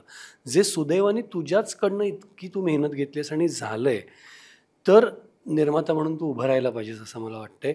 आणि तू आत्ता टेन्शन घेऊ नको, आपण हळूहळू करत जाऊ आणि गोष्टी होत जातील. मी 40 सिनेमे केलेत, माझ्यावर विश्वास ठेव. मग पण म्हणजे हो म्हणण्याआधी आपल्याला तेवढं भांडवल उभं करणं ह्या सगळ्याच गोष्टी असतात. पण त्यामुळे मी उभा राहू शकलो. मी म्हटलं ठीक आहे, आपण आयुष्यात ज्या इंडस्ट्रीने आपल्याला मागची 25-30 वर्ष एवढं दिलं आहे, तर काहीतरी आपण ते करणं आवश्यक आहे. आणि आपण जेव्हा इतर निर्मात्यांबद्दल असं म्हणतो की अरे ह्यांनी जरा थोडंसं ना प्रोडक्शन व्हॅल्यू वाढवली असती, ह्यांनी जरा चांगली पब्लिसिटी केली असती, तर हा सिनेमा चांगला होऊ शकला असता. ही खंत मला अनेक चित्रपटांच्या बाबतीत माझ्या राहिली आहे की इतका चांगला विषय होता, पण जेव्हा तो ॲक्च्युली शूटिंग सुरू झाल्यानंतर संपूर्ण सिनेमा घडेपर्यंत आणि नंतर त्याची पब्लिसिटी ह्याच्यात हळूहळू निर्मात्यांकडनं हात अखडते घेतल्यामुळे तो चित्रपट प्रेक्षकांपर्यंत पोहोचलाच नाही. ह्याची खंत खूप वाटायची. म्हणूनच मी हा निर्णय घेतला की आपण निर्माता व्हावं. निर्माता होताना मी तिन्ही म्हणजे मी लिहिली पण होती फिल्म, पटकथा लिहिली होती, मेन म्हणजे कामही करत होतो, ॲक्टिंगही करत होतो, त्यात डिरेक्शन पण करत होतो आणि निर्माता पण. सो मी तेव्हा फक्त स्वतःला एकच सांगितलं होतं की निर्माता म्हणून आपण आहोत, ह्याचा परिणाम आपल्या दिग्दर्शक या भूमिकेवर नाही झाला पाहिजे आणि आपल्या ॲक्टर या भूमिकेवर नाही झाला पाहिजे, किंवा आपण निर्माते आहोत म्हणून आपल्याकडून इतर कुठल्याही कलाकारावरती कुठल्याही पद्धतीचा अन्याय नाही झाला पाहिजे की हां हे तर आता माझ्या हातात आहे, मीच ठरवणार, माझीच बॅट माझाच बॉल असं जे एक म्हणतात, मीच कॅप्टन. तर तसं नाही झालं पाहिजे. प्रत्येक भूमिकेला जे त्या कलाकाराचं ड्यू आहे ते त्या कलाकाराला मिळायलाच पाहिजे. एक वेळ आपल्याला 4 गोष्टी कमी झाल्या तरी चालतील, ही मी स्वतःला अगदी पहिल्या दिवसापासून स्वतःच्या मनाशी ठरवलं होतं आणि ते मी आजपर्यंत पाळतो आहे. पण निर्माता होण्याचं एक खूप वेगळं समाधान आहे की मला असंभवसारखा सिनेमा माझा पहिला करता आला आणि इतकी गुणी स्टारकास्ट, इतकी चांगली मंडळी मला त्यानिमित्ताने भेटली. अगदी माझे सगळे कलाकार, टेक्निशियन्स, निर्माते, सहनिर्माते सगळेजण खूप चांगली माणसं मला या प्रवासात मिळाली. त्याचं खूप समाधान आहे. आणि ज्या पद्धतीने ट्रेलरला जोरदार रिस्पॉन्स मिळाला आहे की अनेक काळाने आम्ही इतका छान ट्रेलर पाहतोय आणि कधी आता चित्रपट पाहतोय म्हणजे अशी उत्सुकता लागली आहे, शिगेला पोहोचले, असे इतके मेसेजेस आणि इतके आपल्या फिल्म इंडस्ट्रीमधनं इतक्या लोकांचे मेसेज येत आहेत, वेगवेगळ्या प्रेक्षकांचे मेसेज येत आहेत, ज्यांचे नंबरही मला माहिती नाहीत, असे रकाने भरून मेसेजेस येत आहेत. आणि ते बघितल्यावर खरंच म्हणजे मला भरून पावलं मी की योग्य निर्णय घेतला या सिनेमाची निर्मिती करून. सो बेसिकली आपल्याला स्वतःला एक्सटेंड करणं हा एक जनरली माझा प्रवास राहिला. ॲडव्हर्टायझिंग हे ते करत सिनेमा, वर्ल्ड सिनेमा, तर बेसिकली सगळं अंग समजून घेणं आणि करण्यासाठी. पण लकीली एक ॲक्सिडेंटली मला एक लाईन प्रोड्यूस करायला लागलं. माझे एक मित्र होते आणि त्यांना सिनेमा प्रोड्यूस करत, त्यांनी आधी एक सिनेमा केला होता, तो थोडंसं इकडे तिकडे जे आपल्या कॉस्ट इकडे तिकडे होते तसं थोडंसं झालं होतं. So he was after me की इफ तू जर हे करत असशील तर मी लाईन प्रोड्यूस केला होता एक प्रेमसूत्र नावाचा सिनेमा, जो अख्खा आम्ही गोव्यात शूट केला. त्याच्यानंतर मग मी प्रोडक्शन हाऊस प्रॉपर उभं केलं आणि डोंबिवली रिटर्न नावाचा आम्ही सिनेमा हा केला. पण मी तो सिनेमा करताना, कारण त्याचा जो सगळा कॅनव्हास होत किंवा त्याचा हे होत होता, तर म्हटलं की हा बायलिंग्युअल करूया. कारण तोपर्यंत हे सगळे कोविड नुकतंच, म्हणजे पहिलं कोविड झालं होतं आणि डिजिटल हे येणार हे साधारण दिसत होतं. तर म्हणून मी म्हटलं आपण बायलिंग्युअल, म्हणून आम्ही बायलिंग्युअल केलं. आणि ते ऑब्व्हियसली प्लॅन करताना खूप होतं की डायलॉग पोर्शन्स फक्त आम्ही 2 लँग्वेज, हिंदी आणि मराठी, बाकी सगळं ऑब्व्हियसली सेमच असतं. सो तो एक फार चॅलेंज होता की 2 स्क्रिप्ट्स, 2 हे वगैरे असं सगळं हे होतं. असं करत तो केला आणि तो ऑब्व्हियसली कोविडचा सेकंड फेज नुकताच झाला होता आणि ऑडियन्स सिनेमामधनं झाला होता. फायदा हा झाला की हिंदी गेल्यामुळे ऑब्व्हियसली तो हॉटस्टारनी लगेचच दोन्ही लँग्वेजेस घेतले आणि खूप चांगले रिकव्हरी त्याची झाली, कारण थिएटरमध्ये लोकच त्यावेळेला फार येत, त्यामुळे मराठी तो फार. सो ह्या ज्या सगळ्या गोष्टी आहेत ना, की म्हणजे मी नेहमी म्हणतो की सिनेमा करणं हे कॉमर्स, क्रिएटिव्ह आणि टेक्निकल हा सगळा भाग कळणं फार गरजेचं आहे to kind of grow yourself. तर त्या पद्धतीने मी हे सुरू केलं प्रोडक्शन. पण आता म्हणजे आता थोडंसं मी स्लो, कारण ऑब्व्हियसली आता जे काही सगळे डिजिटल प्लॅटफॉर्म्स आहेत, थिएटरमध्ये उत्साह किती आहे, काय आहे, या आणि थोडंसं गेज करून वगैरे करावं असं हे आहे. पण हे करणं फार गरजेचं आहे ॲक्टरला, किंवा जर पुढे एक्सटेन्शन किंवा आणखीन फॅकल्टीज जर वाढवायच्या असतील तर वाय नॉट. मी खूप वेळा उत्तर दिलं आहे ह्याचं, कारण मी खूप वेगवेगळ्या वेळांना इथे आले आणि नाट्यनिर्मिती ह्या बद्दल आपण खूप वेळा बोललो आहे. पण तरीही more or less what Mukta sed, की सुरुवात त्याची अशी झाली की आपल्याला ज्या कथांमध्ये काम करावंसं वाटतंय किंवा जी कथा आपल्याला सांगावीशी वाटते ती तशीच्या तशी सगळे निर्माते करतीलच आणि त्यांना ते करायला वाटेल की नाही, मग ते सगळेजण सारखं ते कमर्शियल गणितांमध्ये, व्यवसायांच्या गणितांमध्ये अडकणार. आणि मग ह्या सगळ्यात असं झालं होतं की आता जर आपल्याला काहीतरी काम करायचं आहे जे आपल्याला स्वतःला माउंटही करायला आवडेल, तर मग ते आपण फायनान्शियली बॅकसुद्धा करूया, ह्या विचारांनी सुरू झालं. आणि मग ज्या वेळेला आम्ही ऐकायला लागलो गोष्टी, त्यावेळेला जेव्हा आम्हाला एक 1 लाईन आवडली, तेव्हा मग आम्ही आमची जी मैत्रीण आहे कल्याणी पाठारे, तिला प्रोत्साहन देऊन सांगून की तू लिहू शकतेस, तू लिही वगैरे, कारण तिथनी ते पहिलंच नाटक लिहिलं होतं तेव्हा. असं करून ते नाटक झालं, मग त्याची निर्मिती झाली. पण बाय द टाईम आम्ही दादा एक गुड न्यूज ची निर्मिती पूर्ण करेपर्यंत उमेश आणि माझ्या मनाचा हा निश्चय झाला होता की आपण हे काही फक्त स्वतःसाठी काम तयार करायला केलेलं नाही आहे. आपल्याला हे प्रोसेस प्रचंड आवडते, काहीतरी निर्माण करण्याची प्रोसेस खूप आवडते. म्हणजे त्याच्या कथेच्या छोट्या छोट्या गोष्टीपासून इन्व्हॉल्ड राहून, त्याच्या मार्केटिंगपासून, त्याच्या कॉस्च्युमपासून, हे कसं राहील, त्याच्या मॅनेजमेंटपासून, प्रयोग कसं लावणं इथपासून ते नाटक रन करणं काही काळ. कारण नाटक ही 1 टाईम गोष्ट नाही आहे, ती अनेक काळ रन होत असते आणि तुम्हाला ती तितक्या ताकदीने रन करावी लागते, ताकदीने, पेशंटली आणि विचारपूर्वक. तर हे करण्यालाही मजा येत होती. हे दादा गुड न्यूजच्या वेळेला लक्षात आलं आणि तेव्हाही आमचं हे ठरलं होतं की आता आपण नाटकात असू किंवा नसू, आपण नाटक निर्मिती मात्र करत राहायची, कारण ती प्रोसेस खूप जास्त आवडते. आणि म्हणजे हा एक प्रायमरी मुद्दा होता. ऑफकोर्स आपण कलाकार जरी असलो तरी अतुलनी सांगितलेलं हे खूप, अतुल कुलकर्णीने सांगितलेलं एक वाक्य माझ्या कायम लक्षात राहिलं आहे. ते म्हणजे आपण हा आपला पॅशन हा व्यवसाय म्हणून निवडला आहे, त्यामुळे कुठेतरी ती व्यावसायिक गणितं बांधावी लागतातच. म्हणजे मी जरी नाट्य निर्मिती करत असले तरी असं नसतं की मी नाटक निर्मिती करीन पण फायदा नाही झाला तरी मला चालेल, असं नसतं. प्रत्येकाला त्याच्यात फायदा हवा असतो आणि तो हवा असणं ही उत्तम गोष्ट आहे. कारण जर मला फायदा झाला तर ते मी पैसे पुढच्या चांगल्या गोष्टीला वापरून अजून एक चांगली गोष्ट तुम्हाला देऊ शकते. सो हेही आहे, पण हे व्यवसायाचं गणित आहे ज्याचाही अभ्यास झाला, आवड निर्माण झाली. आणि मला असं वाटतं की ओव्हरऑल त्याचा क्रिएटिव्ह आणि बिझनेस ही दोन्हीही त्यातले भाग आम्हाला जास्त आवडायला लागले, म्हणून आता ते कंटिन्यू राहील निर्मितीमुळे. पण मुळात त्याची सुरुवात जसं मुक्ता म्हणते तसं कलाकार असल्यामुळे आपल्याला चांगल्या गोष्टींना बॅक करता आलं पाहिजे आणि चांगल्या गोष्टी आपण सांगितल्या पाहिजेत, ह्याच्यातनंच ते आलं.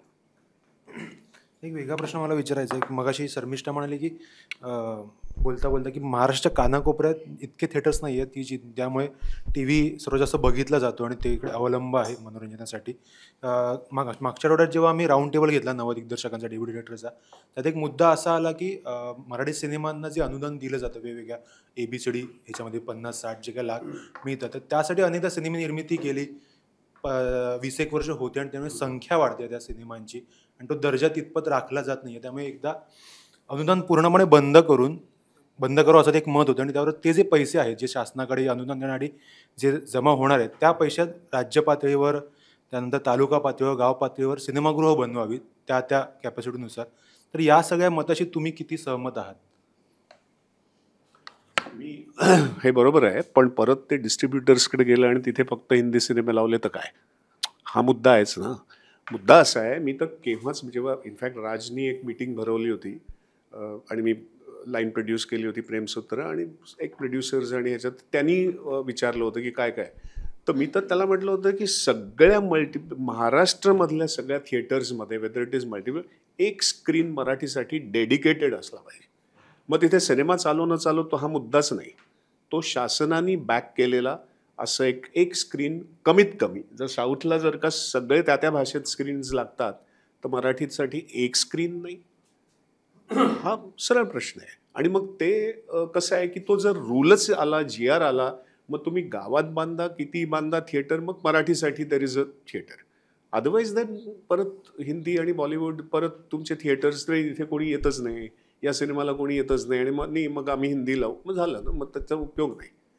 So one dedicated screen has to be for Marathi. आणि मग तिथे तुम्हाला प्राईम स्लॉट्स मिळतात सगळ्या सिनेमाला, तोच सिनेमा पुढच्या आठवड्यात वरती जाईल, तोच cinema so you can rotate, आणि त्याला काही नाही तरी 2-3 आठवडे तरी सिनेमा एक सुमार मिळेल. म्हणजे काही सिनेमे जे फार एंटरटेनर नाही आहेत किंवा हे नाही, but they are very good films.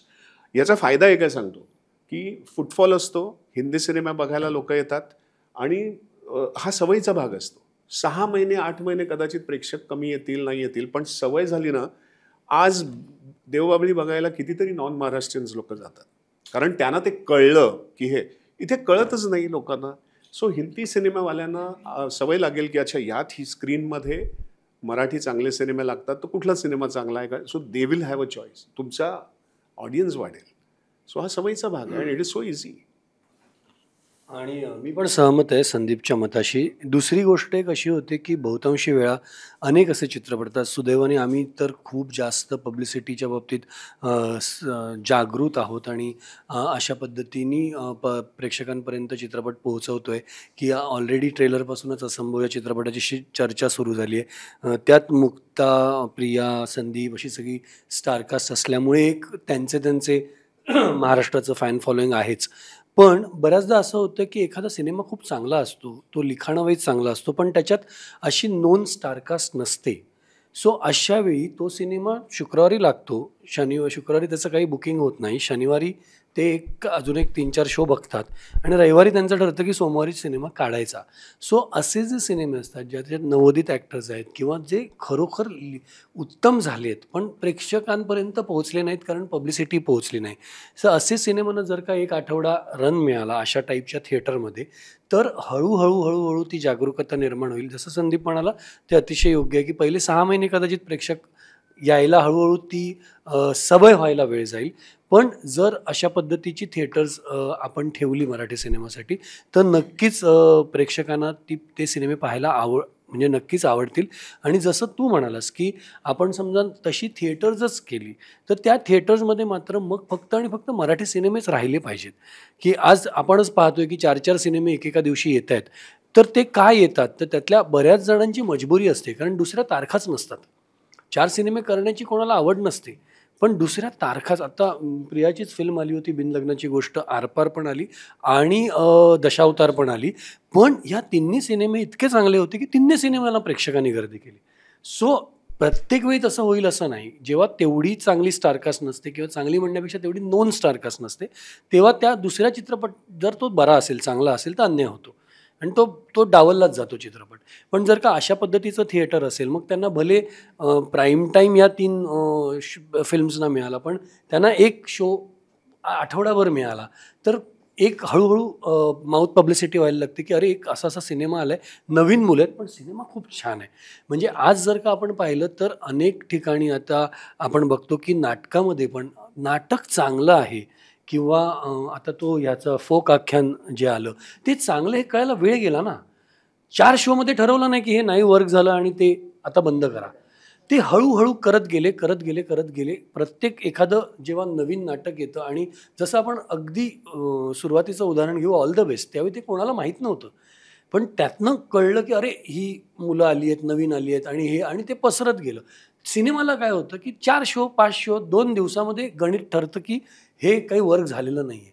पण ते प्रेक्षकांपर्यंत पोहोचलेलंच नसतं. त्यामुळे डेडिकेटेडली मराठीला थिएटर्स हवीत का, तर 100% हवीत. पण मग ती मराठीसाठीच ठेवावीत, हा सगळ्यात महत्त्वाचा मुद्दा आहे त्यातला. मला वाटतं बोलले ते पुरेसं. थिएटर्स का म्हणजे असायला हवीतच का नाही, मला खरा रेशो माहीत नाही, म्हणजे किती गावांमध्ये थिएटर्स नाही आहे त्याच्याविषयी तुम्ही जी आधी चर्चा केली आहे त्यातलं तांत्रिक बाजू मला माहीत नाही. मी अशा इम्प्रेशनवर होते की प्रत्येक गावात थिएटर असतंच असतं असं मला वाटायचं. कारण नाटकासाठी मी ज्या ज्या गावांमध्ये गेले तिथे तिथे सिनेमाची थिएटर्स मी बघितली आहेत. पण अशी कितीतरी गावं आहेत जिथे मी गेले नसणार आणि जिकडे थिएटर कदाचित नसेल.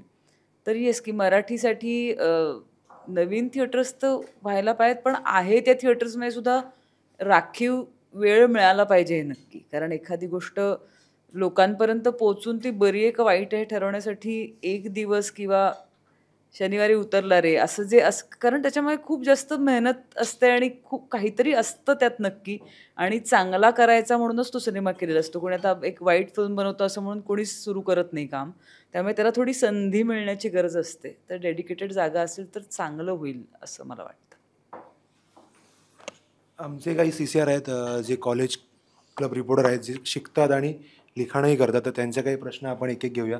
तुमचं नाव सांगा, कॉलेजचं नाव सांगा आणि मग प्रश्न विचारा. नमस्कार, माझं नाव वरद नंदगेम. मी CHM कॉलेज उल्हासनगरमध्ये शिकतो. माझा प्रश्न सचित सरांना आहे. तुम्ही आता मगासपासून डिस्कशन चालू आहे की तुम्ही खूप मल्टीटास्किंग आहात, पण जेव्हा आपण कुठली गोष्ट करायला जातो तर आपण ती 3-4 रोल एकत्र करतो, म्हणजे डायरेक्टर, निर्माता, ॲक्टर. आपल्याला असं वाटतं की आपण करू, पण एक असा एक पॉईंट असतो की आपल्याला वाटतं की डाऊट वाटतो, हे होईल आपल्याकडून, एवढी मोठी कास्ट आहे, किंवा आपण किती वेळा ते केलं, पण एक एक क्षण असतो. तसं तुमच्यासोबत असं झालं का? नाही, हे आपल्याला जमेल का असं एकदाही नाही आला विचार मनामध्ये.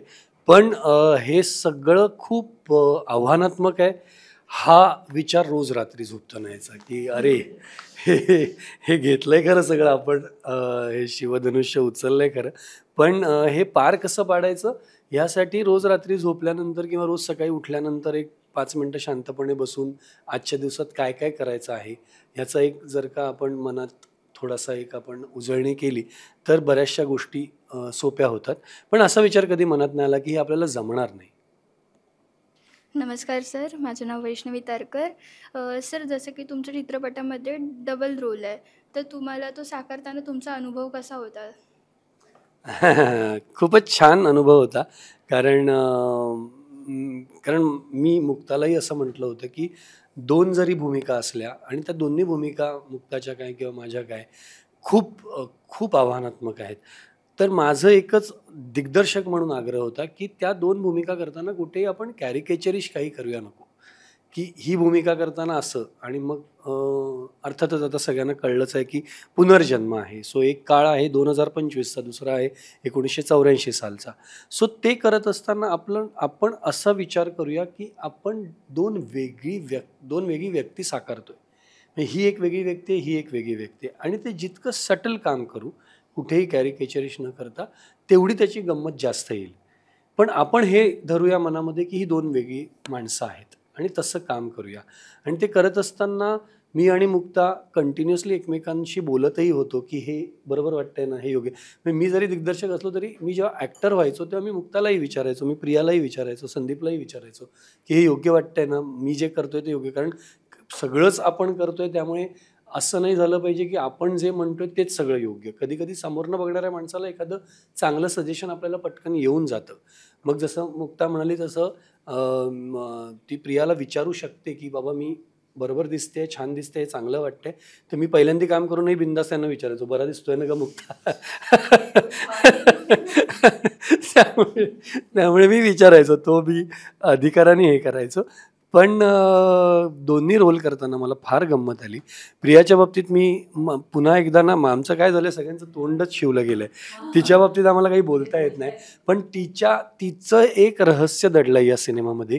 आणि त्यानंतरच 21 तारखेनंतर ती स्वतःही बोलेल, मीही बोलीन या विषयावरती. पण खूप चॅलेंजिंग आहे यात सगळ्याच भूमिका.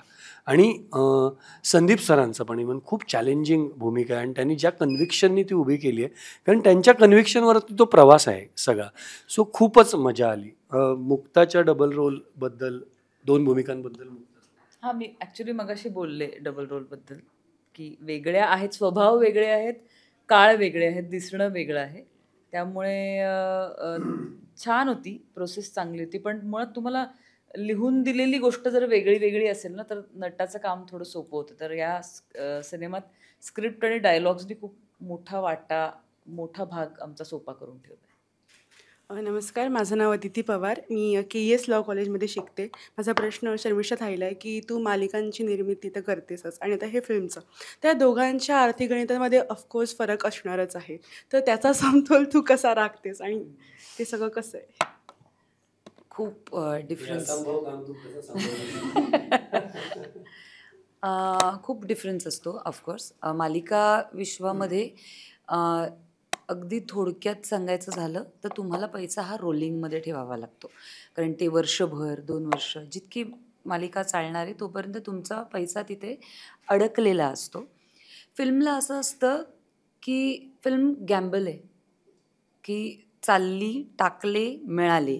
नाही तर जे आहे त्याच्यामध्ये समाधानी आपण राहतो, किंवा जितके रिकवर करता येऊ शकतील तितके आपण ते रिकवर करायचे. कारण भरपूर स्टेप्स पण असतात, डिस्ट्रीब्युशन असतं, त्याच्यानंतर सॅटेलाईट, डिजिटल ह्यांच्याकडे फिल्म्स विकायच्या असतात, अशा बऱ्याच टेक्निकल गोष्टी असतात तिकडे. पण तो जो खेळ आहे तो फिल्म प्री प्रोडक्शनपासून ते रिलीजच्या नंतरचे 4 महिने इथपर्यंतचा तो लिमिट असतो. त्याच्यात तुम्हाला तुमचे रिझल्ट्स कळतात. इकडे तसं नसतं. इथे मालिकांच्या ह्याच्यामध्ये ते चालूच असतं. त्यामुळे तो खूप समतोल ठेवावा लागतो. मी कायम असं म्हणते की आपण असे कोणीच नाही आहोत, किंवा मी असं म्हणेन की आमच्याहीपैकी किंवा इथे पण आम्ही सगळे निर्माते आहोत, पण की आम्ही यश चोपडाचे कोणीतरी आहोत किंवा यश जोहरचे कोणीतरी आहोत, असे नाही आहे. त्यामुळे आम्ही मेहनतीने कमवलेला पैसाच आम्हाला या प्रोजेक्टला लावायचा आहे. त्यामुळे तो इतका रिस्की, मी असं म्हणते इतकी रिस्क येते की इतके वर्ष मेहनत करून, जिथे आम्ही पर डेने मला वाटतं सगळ्यांनी 700-800 रुपयांनी किंवा त्याच्याही कमी पर डेने आम्ही सुरुवात केलेली आहेत, आणि ते आम्ही एका आकड्यावर पोचलो आहे आज. आणि तो सगळा पैसा एका प्रोजेक्टला लावणं हे खूप डेंजर पण असू शकतं. पण ऑफकोर्स त्यासाठीच कलाकार म्हणून सुद्धा आणि टेक्निकली थोडंसं नॉलेज असणं पण खूप गरजेचं आहे, की ओके ही गोष्ट खणखणीत वाजणारी आहे, सो आपण इथेच लावूया पैसा, इथे नाही लावायला पाहिजे. हे तुम्हाला तुमचंही कळतं, आणि कधी कधी एक 6 सेन्स सुद्धा सांगतो, जो मला सांगून गेला या फिल्मसाठी. इधर है कुछ मिलने वाला है. त्यामुळे असं सांभाळलं जातं. नमस्कार, मी चिन्मय करंजवकर. माझा प्रश्न सचिन सर तुमच्यासाठी आहे. स्वतः अभिनय करताना दिग्दर्शक म्हणून स्वतःला इव्हॅल्युएट करणं कठीण गेलं का? नाही, कारण याआधी मी क्षणभर विश्रांती नावाचा सिनेमा केला होता, त्याचं दिग्दर्शनही केलं होतं आणि कामही केलं होतं. तो समतोल साधारणतः कसा राखायचा ह्याचा मला अंदाज होता. निर्माता आणि दिग्दर्शक आणि अभिनेता म्हणून काम करताना माझ्यासाठी निर्माता हे क्षेत्र फार नवीन होतं, आणि निर्मात्याची जबाबदारी खूप जास्त असते हे माझ्या लक्षात आलं. आणि स्पेशली ती संपूर्ण युनिटला त्यांच्या कम्फर्ट झोनमध्ये ठेवणं, त्यांना कुठेही कुठल्याही पद्धतीचा त्रास नाही झाला बहुतांशी बऱ्याचदा. आणि काय होतं की आपल्यापर्यंत काही गोष्टी येतच नाहीत, तुम्ही जेव्हा डिरेक्शन पण करत असता, तुम्ही कामही करत असता, तुम्ही त्याचे निर्माते असता. सो बऱ्याचशा लोकांना असंही वाटतं जाऊ दे त्याला बिचारायला परत कुठे या गोष्टी सांगत बसा आणि त्रास द्या आणि त्यानंतर आपल्याला कळतात. पण अशा अनेक गोष्टी माझ्या सुदैवाने माझ्याबरोबर नितीन असेल, निर्माता माझा मित्र शर्मिष्ठा असेल, मंगेश परुळेकर असतील, संजय पोद्दार असतील किंवा तेजस असेल, ही सगळी मंडळी असल्यामुळे खूप सपोर्ट होता. त्यामुळे मला असं कधीच झालं नाही की दिग्दर्शक म्हणून मला काही टेन्शन आलं आहे. मला डोक्यात क्लॅरिटी होती मला काय गोष्ट मांडायची आहे दिग्दर्शक म्हणून आणि काम करतानाही मला माहिती होतं की काय करायचं आहे. फक्त एवढंच वाटत होतं की आपण जे ठरवलं आहे ते तसंच्या तसं परफॉर्म करत असताना आपल्याबरोबर इतकी चांगली ॲक्टर मंडळी आहेत. म्हणजे मुक्ता बर्वे आहे, प्रिया बापट आहे, संदीप कुलकर्णी आहे. तर जरी आपण 3 वर्ष ते सगळं जगत असलो तरी कदाचित त्यांच्याकडनं असे काही इनपुट्स येऊ शकतात की त्याचा आपल्या भूमिकेला काहीतरी एन्हान्स करण्यासाठी काहीतरी फायदा होऊ शकेल. कारण त्यांचा एक वेगळा दृष्टिकोन असू शकतो. त्यांना एखादी गोष्ट आणि त्यांनी म्हणजे मी हे त्यांच्या प्रत्येकाच्या वैयक्तिक रिस्पेक्टिव्ह भूमिकांमध्ये नक्की सांगेन की मला जशा त्या भूमिका दिसत होत्या, काही बाबतीत मी खूप आग्रही होतो आणि काही बाबतीत त्यांच्याकडनं आलेल्या गोष्टी पण खूप वेलकमिंग होत्या. तर काही गोष्टी त्यांनी केल्या आहेत आणि त्या इतक्या अफलातून केल्या आहेत.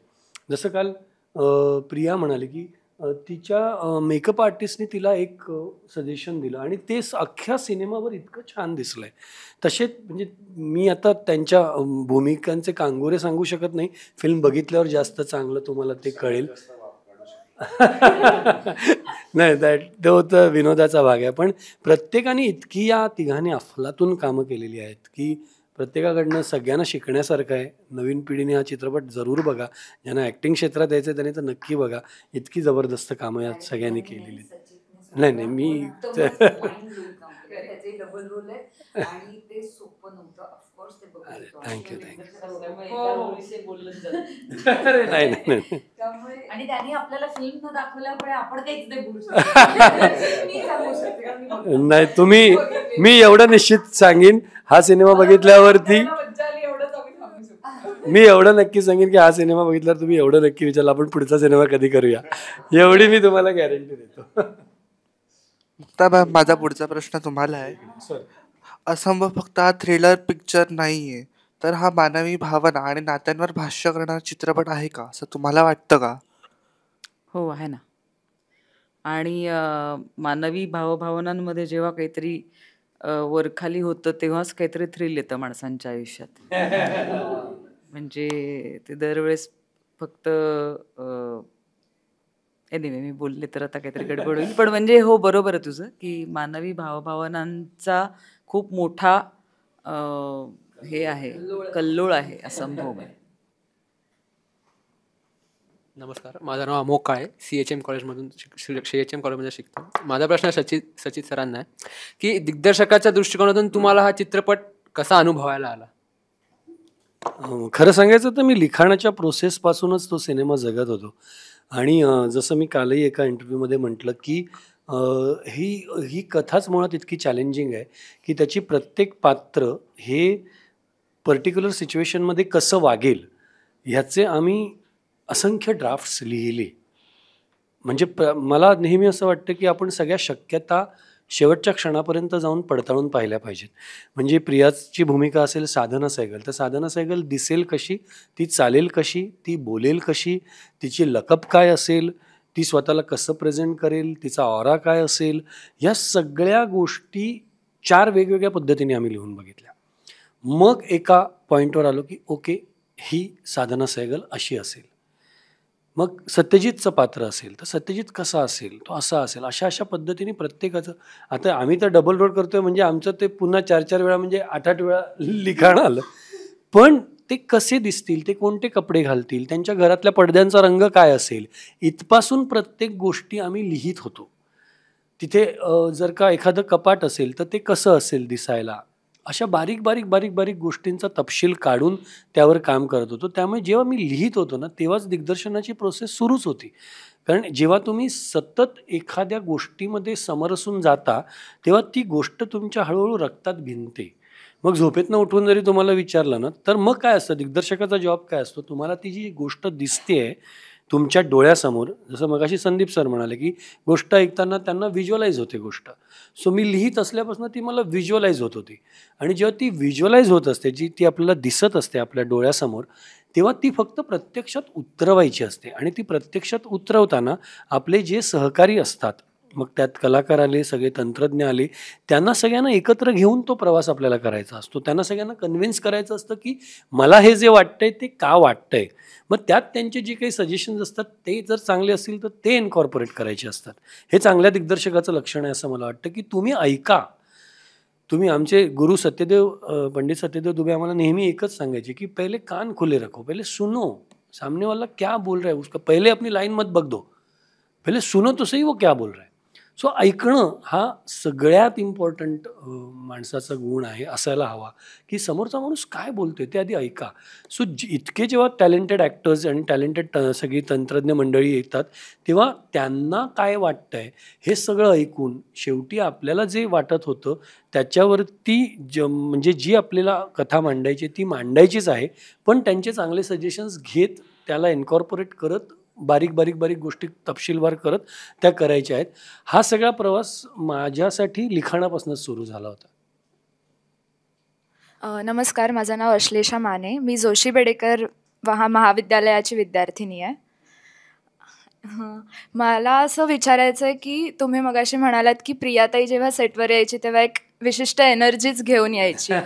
सो आणि तुम्ही सगळेच एकमेकांचे खूप घट्ट मित्रमैत्रिणी आहात. सो सेटवरचा असा मजेशीर एखादा किस्सा मला जाणून घ्यायचा. हे मी प्रियालाच सांगेन. मजेशीर प्रियाला, कारण मजा जी काय आली ती प्रिया असतानाच आम्ही केली. ह्यांनी आयदर ती सांगेलच, पण तुला असं वाटतं का की खरंच मजाच करतात सेटवर? हा माझा एक हा एरवीचाच प्रश्न आहे की अरे आम्ही मजा करायला नाही जात, आम्ही काम करायला जातो. कारण हा प्रश्न इतका उथळ असतो, प्रत्येक आमच्या ह्याच्यावरती विचारला जातो, आणि तो कशासाठी विचारला जातो हा मुळात प्रश्न आहे. तुला काय इंटरेस्ट आहे मजेत, का तुला सिनेमात इंटरेस्ट आहे?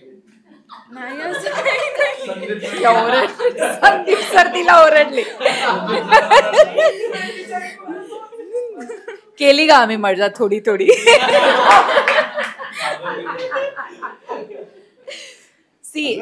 खटपट असते खरंच, आणि त्याच्यानंतर जी काही थोडीशी मजा असते ती करायला मिळते. नाही, what he saying is correct. कारण त्या दिवसात तेवढं काम पूर्ण करायचं असतं. तुम्ही कुठेतरी बाहेर असता, म्हणजे आता नैनितालला आम्ही शूट करत होतो, तर लिमिटेशन्स खूप असतात बऱ्याच वेळेला तुम्हाला काम करताना. म्हणजे सूर्य हा सगळ्यात मोठी लिमिटेशन असते की जे तुमच्या कंट्रोलमध्येच नाही आहे. आणि जर तुम्हाला तो दिवसाचं काम दिवसा संपवायचं तर दिवसात संपवायला पाहिजे ना, रात्री 9 वाजता नाही घेऊ शकत तो शॉट तुम्ही. सो त्याच्यामुळे अशी मजा करायला संधी कमी असते, कारण सगळेच जण ॲज आता आपण सगळे बोलतो इतके प्रोफेशनल आहेत की सगळ्यांना ह्याची जबाबदारी असते की आपण इथे काम करायला आलो आहे आणि काम संपवायचं आहे. बट हॅव्हिंग सेड दॅट, थोडी थोडी मजा अशी छोटी छोटी करत असतो. कारण ती जर नाही केली आणि त्या जर गमती जमती नाही झाल्या आणि सेटवरचं वातावरण हलकं फुलकं नाही राहिलं तर फक्त प्रेशर प्रेशर प्रेशरच पाईलअप होईल, जेही कामावरती परिणाम करून देऊ शकतं. सो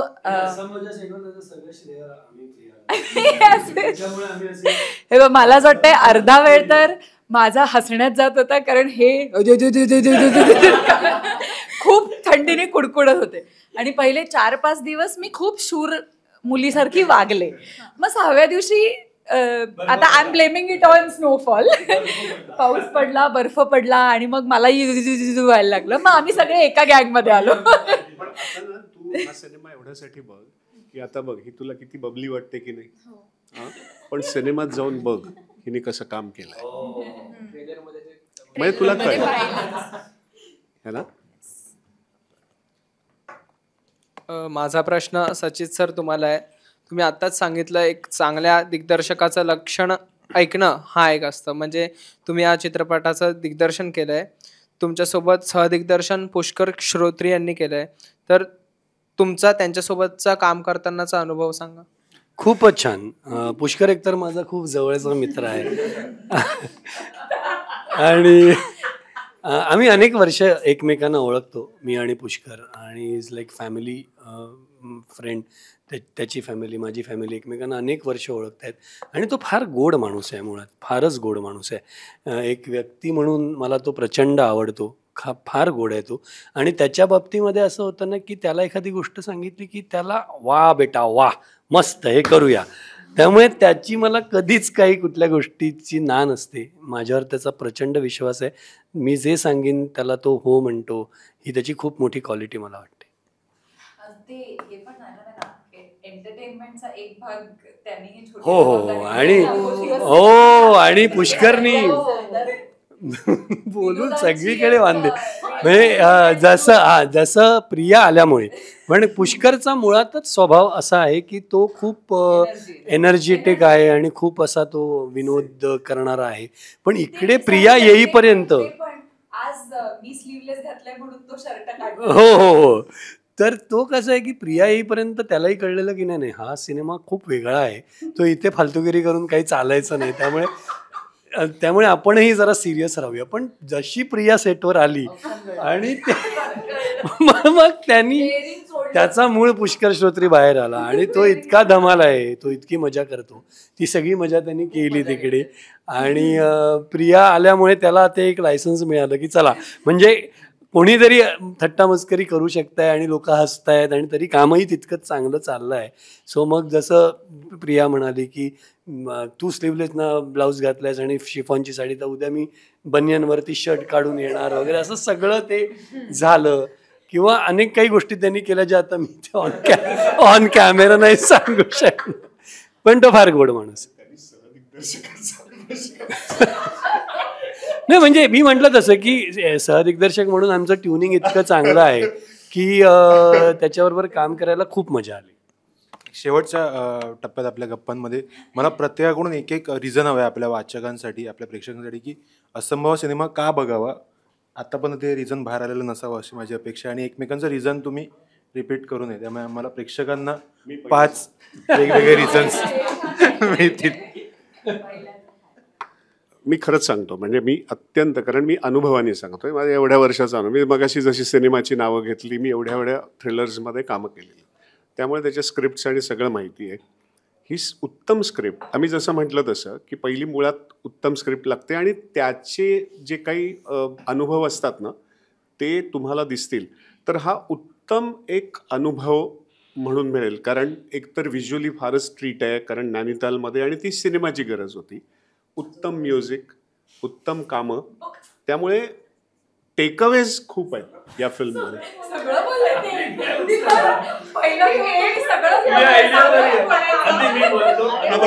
अनुभवामुळे आधी बरं सिनियरिटीचा पुरेपूर त्यांनी फायदा घेतलेला आहे. पण खूप छान बोलतायत, त्यामुळे आम्हाला म्हणजे मी एवढ्यासाठी म्हटलं की हे सगळं ठीकच असतं, म्हणजे जसं की थंडी वाजली, हे वाजली, ते, पण हे सगळं का करतो किंवा का हे सहन करून आम्ही करतो की प्रेक्षकांना एक उत्तम अविस्मरणीय अनुभव मिळावा.